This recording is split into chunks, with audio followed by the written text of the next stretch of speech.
All right, so who here remembers using these fancy dancy agenda books in high school? I know how most people used them. You'd find them at the bottom of your locker at the end of the year, maybe in the trash can, and you might have used them to go to the bathroom maybe once or twice through the entire school year. Well, not for me. You see, every single day I would go through my agenda book and make a to-do list. And I made sure to draw a little picture or sketch in the box next to whatever day it was to see what made that day special.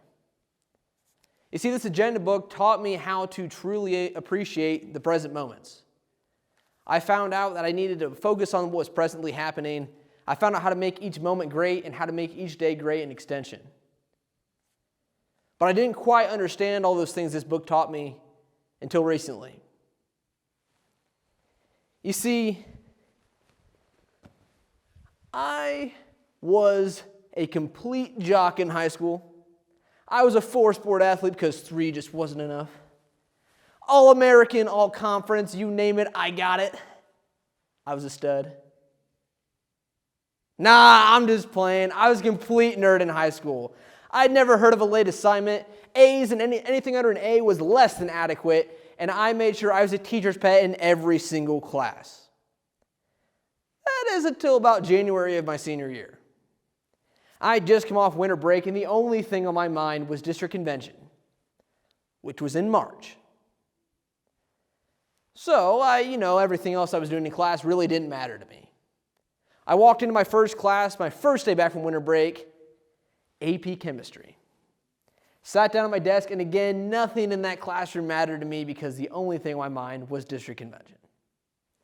My teacher walked up to the whiteboard, pointed to our assignment for the day, and said, "Class, on Monday next week, we're going to be doing a titration lab.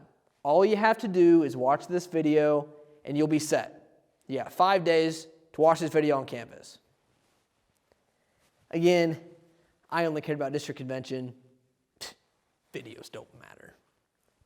Tuesday rolled around. I didn't have to do it. Wednesday, middle of the week, no homework for me. Thursday, I got tomorrow to do it. Friday, of course, no one does homework on Friday, and there is absolutely no way I'm giving up my weekend to watch a video. Then come Monday, lab day. And you know how there's always those group of people in your class that they didn't do any of their homework? Well, it just so happens that whenever I was getting pulled for my labs, both my partners definitely didn't do the lab either. But I was going to try my luck. I walked over to the lab table, looked at my lab partner, and said, "Hey guys, watch the video, right?" "Psst, no, Noah, you're the teacher's pet. That's your job." "All right, guys, that's funny. But seriously, you watched the lab, right?" "Noah, no, you're the teacher's pet. You do all the work. We write it down in our lab books. Period." "No, guys, seriously, you watched the lab video, right?" "No, for the last time, no. You do the lab. We'll watch you. Write it down, A+. Just between you and me, when I got my lab book back the next week, say the grade was less than adequate. See, I realized something in that moment. I was so focused on something happening all the way in March that I lost sight of what was happening in the present moment. I allowed myself to be consumed with what was happening in the future that I missed what was happening right in front of me. How often do we do this? When's a time that maybe we were so focused on something happening ahead of us, whether that's graduation, a family vacation, or even just going to the grocery store next week? When did we let those things envelop us so much that we completely lost sight of what was happening in front of us? We need to free ourselves from what's happening in the next step so we can focus on the present. And although it's great for us to know about focusing on what's happening in front of us, there's still another step we need to focus on. Something that I learned towards the end of my senior year. You see, at this point, I'd been chapter president for 3 years, and with that came running our kindergarten tours that happened every year. And with that, we'd have 2,000 students come to a farm, many of them from inner city Fort Wayne, that really had never even seen a farm animal or farm equipment before. Sounds like a really great thing to do, right? Well, for my first 2 years, I had absolutely no positive memories whatsoever of that experience. All I remembered was the constant paperwork, making sure people stayed at their stations and picking up everybody's trash. So my senior year, I wanted to do something different. We sat at the local diner that morning, my best friend and my chapter vice president, and I looked outside the window and just thought for a second. I remember that I had done this 2 years prior and had absolutely no positive memories about anything that happened. I wanted to make this year different. I just didn't know how. Flash forward into later in the day, the last bus pulled up. We got all the kids off. Everybody was starting to clean up. Students were rolling on out to the barn to be able to go see calves and horses and everything. And I thought, you know what? I'm just going to take a walk real quick. So I walked down the stone driveway.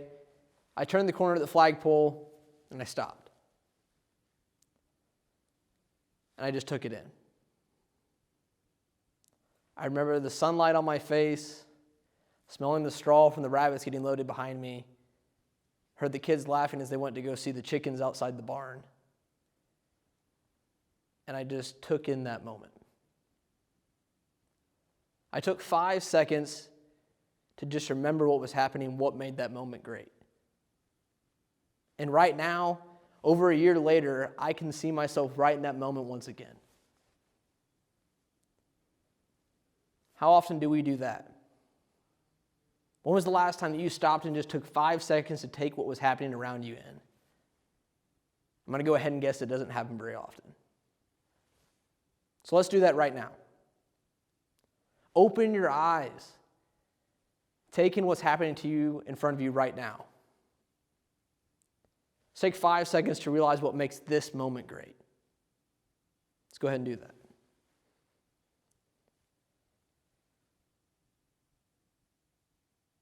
Thank you. I don't know what makes that moment great for you, whether that's this weird kid up on the screen giving a banquet speech, or whether that's sitting with your parents or your chapter members for the first time having a virtual banquet or watching a virtual banquet speech. But I promise you that any time that you need to have that little bit of positivity in your day, you can turn back to this moment. And don't forget to take those 5 seconds every day to remember what makes that moment special. Now, once we have that special moment in our head, the next step to appreciating the present is to make every day just as special as those moments. And this was something I really struggled with not only through high school, but just my entire life. I allowed myself to get encompassed in this crazy, monotonous schedule that I felt like I was trapped in. I remember specifically one day my sophomore year, I came home and I started crying because I felt like I couldn't get out. I was trapped. Every day was the same. I'd wake up, get dressed, go to school, go to work, do homework, go back to bed. Next day, wake up, get dressed, go to school, go to work, do homework, go back to bed. And of course, again, I'd wake up in the morning, get dressed, go to school, go to work, go do homework, go to bed. It just didn't stop. I wanted out. I didn't know how. Until one morning, I woke up and had an idea. As I was brushing my teeth that morning, I decided, you know what? I'm going to pull my phone out and play my favorite song. Because why not? So, got a little looser that day. Things were looking up. The next day, not only did I play my favorite song when I was brushing my teeth, but when I went to school, I sat with my buddies at lunch that I usually didn't and had a conversation with them. Okay, this day's getting a little better too. When I went to work the next day, when I was stacking tires, I made a game out of it. Again, something made my day special and even better than what it was before. I made it my mission to find out what I could do every single day to make that day the best day ever. When was the last time that you tried to make today the best day ever? We need to make sure that we can wake up every morning and do that one thing that changes that monotonous schedule that we feel like we may be stuck in. Wake up every morning being ready to make today the best day ever. You see, if we can free ourselves from what's happening in the future, and if we can take those 5 seconds to appreciate what makes each moment special, And if we can strive to make every day the best day ever, we can appreciate the present.